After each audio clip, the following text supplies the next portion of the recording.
Assalamualaikum. Salam sejahtera sahabat-sahabat sekalian. Aku harap semua orang sihat walafiat. Atuk macam biasa, alhamdulillah Allah Taala beri kesihatan. Okey.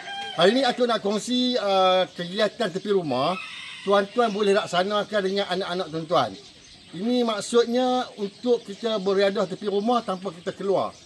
Dan hasil berkegiatan ini sebenarnya cukup baik untuk jangka masa yang panjang. Contohnya, yang pertama sekali kita katalah nak ajak anak-anak tanam pokok. Jadi kita tanam yang simple-simple saja. Contohnya kita carilah pasu-pasu yang berwarna-warni macam ni. Saiz yang kecil macam ni kan. Ataupun yang kecil lagi pun boleh. Ataupun bekas-bekas aiskrim, bekas Milo ke apa ni kan, yang kita ada banyak-banyak, kita beli KitKat ke apa. Bekas aiskrim ni, macam-macam aiskrim yang Datuk beli ni. Boleh digunakan sebagai bekas juga. Okey. Yang tu alatan. Belilah alatan yang comel-comel, yang macam ni kan, senang dia orang buat kerja seronok. Okey. Contoh, mas. Contoh kita tanam pokok kucai. Ini contoh kucai.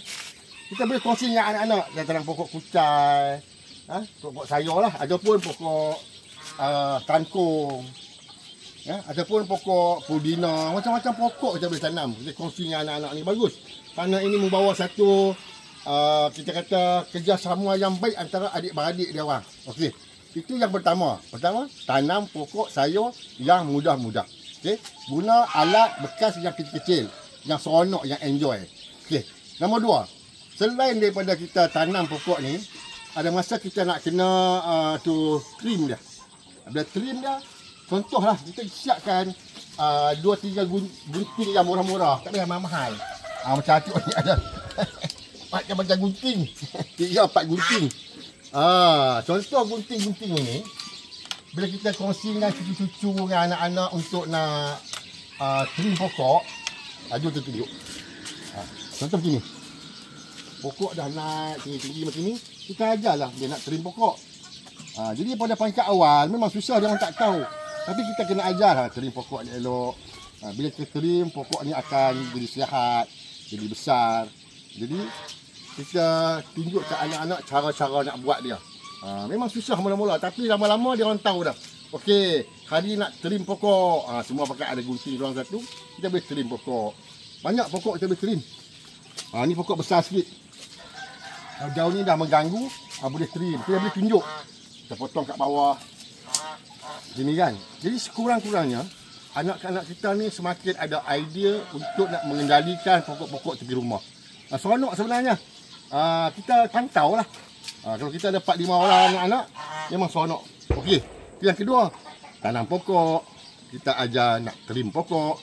Yang ketiga, jom Atuk.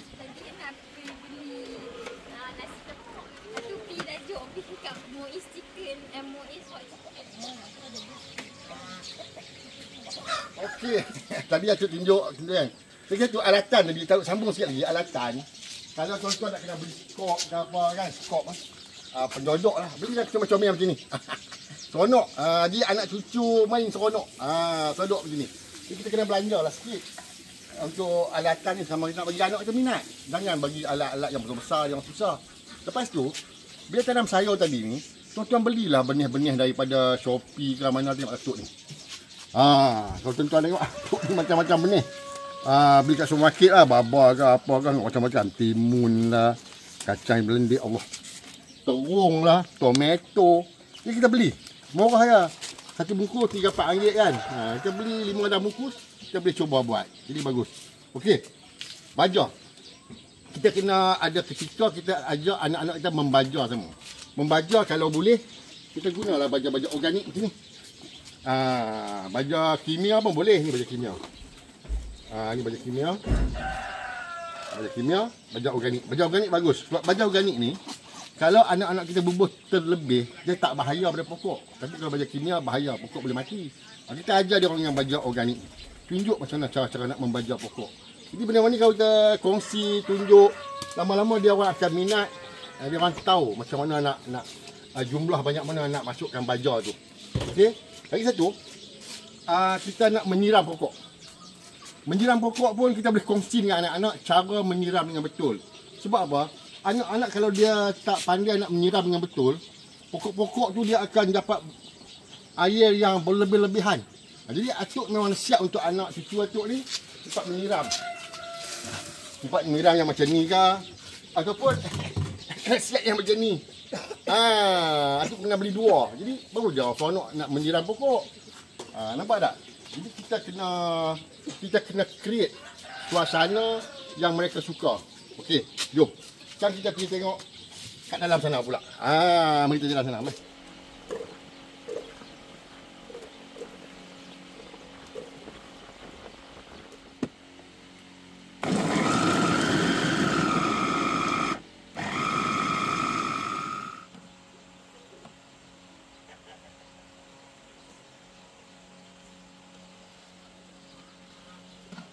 Bah. Okey, ini yang kelima. Yang kelima kegiatan anak cucu di dalam kebun kita. Tapi sebelum tu, jom kita pergi makan ayam dulu. Pergi makan ayam. Tu dia ayam. Spesialnya makan bawang dengan carrot. Kita hancur-hancurkan semua. Kita makan tengok. Ni tuan-tuan tengok orang makan habis ni. Bagus. Carrot untuk kegiatan jantan betina. Ini bawang untuk bagi sihat. Penyakit semua. Okey. Dia bawang pati orang ni. Jadi, yang kelima sekarang ni ialah kita membersihkan kebun. Maksudnya merumput contohnya. Merumput ni. Kita ajak anak cucu buang rumput-rumput ni. Bila kita guna yang kecil-kecil macam ni. Jadi seronok. Dia orang boleh sama-sama membersihkan kebun ni dengan buang rumput guna bekas macam ni. Lepas tu bila kita membersihkan rumput, sekali lah dengan sapu sampah. Dia sapu sampah. Jadi rumput-rumput ni semua, ni rumput ni boleh dihimpun sekali, kita boleh buat kompos. Tu dia. Maknanya yang kelima kita ajak anak-anak cuci kawasan ni, buang rumput-rumput semua. Kemudian rumput-rumput semua yang keenam kita boleh ajak dia orang buat kompos. Buat kompos ni maknanya kita cari bata sikit, buat kepuk dia masukkan dalam tu bagi dia hancur. Kita campurlah dengan kalau ada najis haiwan, campur najis haiwan. Kalau tak ada, kita masukkan tanah sikit, bubur cacing. Boleh ajar kat dia orang benda-benda yang macam tu. Maksudnya 6 perkara dah kita buat kat sini. Jom Atuk tunjuk perkara yang ke-7. Mari.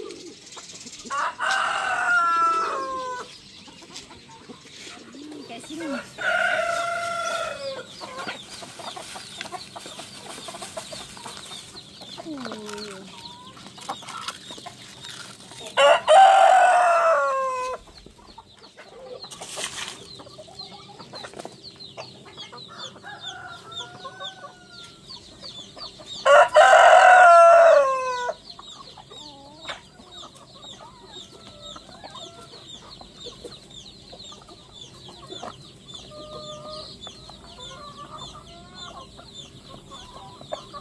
Okey, sekarang nombor 6. Jadi bila kita dah ada tanam pokok sayur ke apa, mesti ada pokok kacang panjang ke apa kan. Jadi kita ajak anak-anak kita buat struktur dia. Struktur dia janganlah kita pergi ambil kayu-kayu yang second hand tu.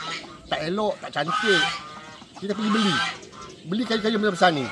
Tak mahal pun, sebatang RM1 sini lah. Beli orang 20 batang, 30 batang.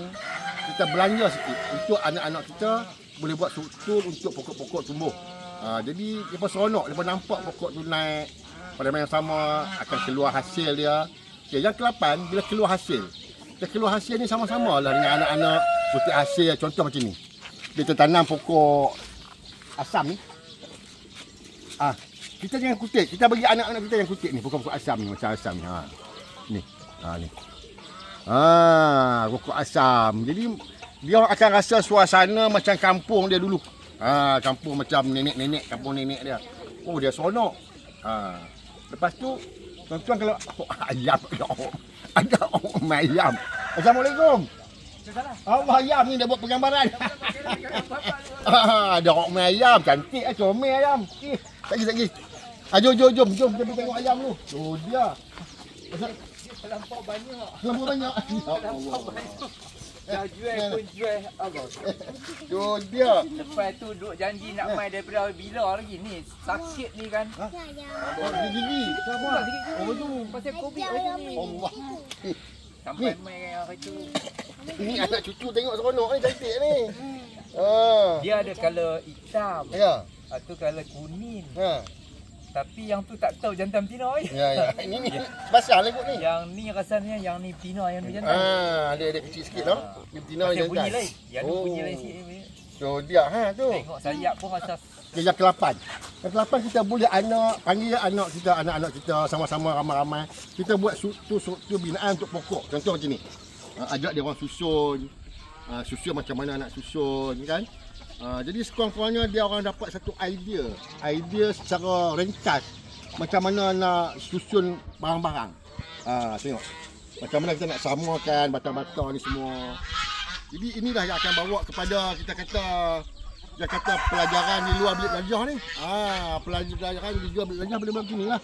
Okey, sekarang kita masuk yang ke-9 pula. Okey, yang ke-9 pula ni.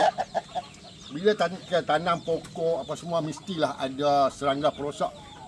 Jadi maknanya kita nak kena bubuh racun kat pokok-pokok. Okey. Kita boleh kongsi dengan anak kita, kongsi macam mana kita nak buat racun sendiri. Atuk dah tunjuklah cara-cara buat racun sendiri yang tak bahaya kepada anak-anak kita. Kita guna racun-racun tu semua untuk kita spray ke pokok-pokok. Jadi pada masa itulah kita tunjuk kat anak kita ada racun yang bahaya, ada racun tak bahaya. Jadi kalau tuan-tuan tengok dia akan pelajari kehidupan pokok ni daripada mula sampailah ke dapat hasil. Jadi di situlah ada kelebihannya untuk kita dan anak-anak kita. Okey. Jadi sudah 9 lah. Maknanya yang ke-10 ni kesimpulannya kita dengan anak-anak kita mesti ajak dia orang berkongsi hidup dengan alam. Kesimpulan dia. Maknanya daripada kecil anak-anak tu kita latih bersama dengan alam, kita tanam pokok, dapat hasil. Benda yang kita paling tak perasan sekali ialah apabila dia orang besar nanti ada kenangan manis sesama adik-beradik tu. Kenangan manis macam mana dia tanam pokok, dapat hasil. Dan itu membina siasah diri yang cukup baik untuk anak-anak kita. Jadi sempena cuti sekolah ke, hari Sabtu dan Ahad ke, atau harap mainlah kita guna masa tu ajak anak-anak, kita beli peralatan yang cukup, sama-sama buat dengan ayah, dengan mak sekali, dengan anak sekali. Mainlah kita buat perlahan benda ni supaya anak-anak kita rasa seronok duduk di rumah, dia pergi mana pun nak balik rumah. Dan kita akan satu keluarga ni akan dapat bergembira dengan relax di rumah. Okey, aku harap dapat manfaat semua orang pada petang ni. Assalamualaikum, bye-bye.